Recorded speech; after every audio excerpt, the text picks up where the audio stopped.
Guys, welcome back to Aima vlogs. എനിക്ക് ക്രിസ്മസിനൊരു plum cake കിട്ടിയിട്ടുണ്ട്. അവൻ അൺബോക്സ് ചെയ്യാം. ഞാൻ വീട്ടിലെ പിച്ചാത്തി തന്നെ, എൻ്റെ കൂടെ കിട്ടിയില്ല പിച്ചാത്തി കേട്ടോ. അവിടെ വീട്ടിലെ പിച്ചാത്തി തന്നെ എടുക്കും.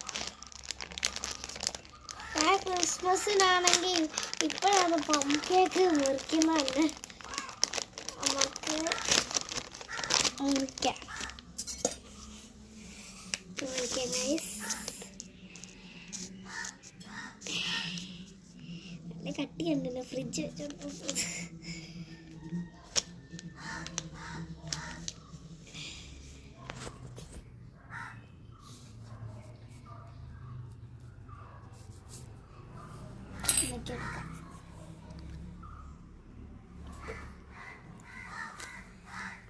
നല്ല ടേസ്റ്റാണ് കേട്ടാ, നല്ല ടേസ്റ്റാണ്. ഉമ്മച്ചി വീഡിയോ എടുക്കുന്നുണ്ട്. ഉമ്മയ്ക്ക് ആദ്യമേ കൊടുത്തിട്ടാണ് ഞാൻ തിന്നത്. അടിപൊളി ടേസ്റ്റ് ഉണ്ട്. നിങ്ങൾ ഈ ക്രിസ്മസ് കേക്ക് വാങ്ങിക്കണം കേട്ടോ. Bye bye.